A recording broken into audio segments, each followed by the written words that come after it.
We were under marching orders before the break of day, with 3 days' rations to last 5. We felt like aged soldiers, lame and tired. We took the Atlanta Pike. Then we knew that Joe was going for Bragg. We made a hurried march nearly all day, passing wagons, caissons, tents, etc., which the retreating Rebs had abandoned during the night. We marched until after dark, when at some distance ahead we could see the fires of the rear guard of the rebels. They were on the mountain and seemed to be holding the gap through which the road passed.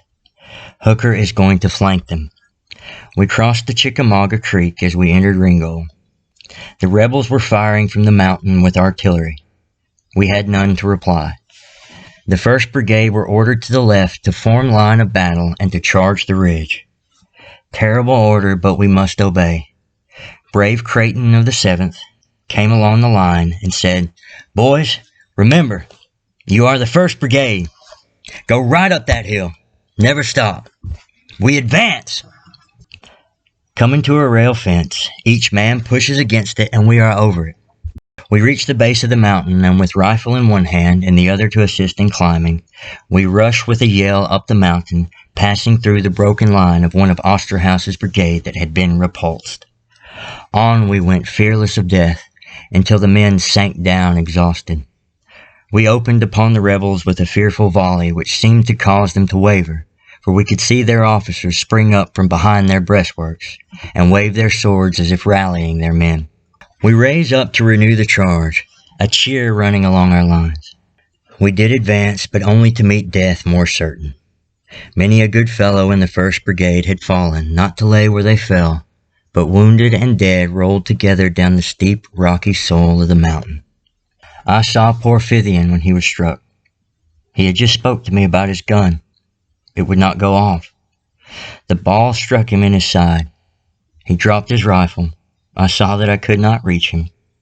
I turned away, dreading to see him roll down the mountain. I could tell you more of such tales, but it is as unpleasant for me to bring them back to my memories as it is for you to read them. We fought the rebels in this position for 2 hours. How unequal the conflict!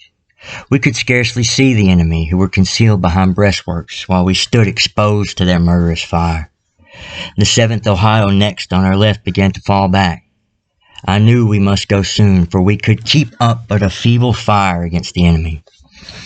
I remember the feeling of dread when we were ordered to fall back slowly, for I knew they would rise up out of their works and pour the bullets into us.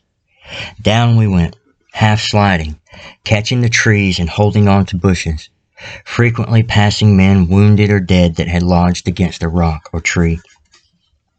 We reformed again near the spot where we first advanced to the charge.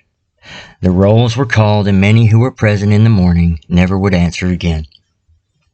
Most of the wounded were dangerous, as the enemy's position was over us, giving us a plunging fire.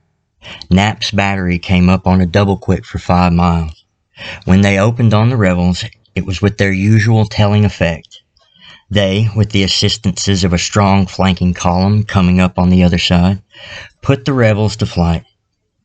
Come and see Lookout Mountain, or you will never know what wonderful deeds the American soldiers have done. Then try to climb Missionary Ridge, and you will ask how it was taken. Go to Taylor's Ridge, and you will not wonder that the White Star Division were repulsed trying to gain the summit. But you will call them brave men for leaving their dead so near the top.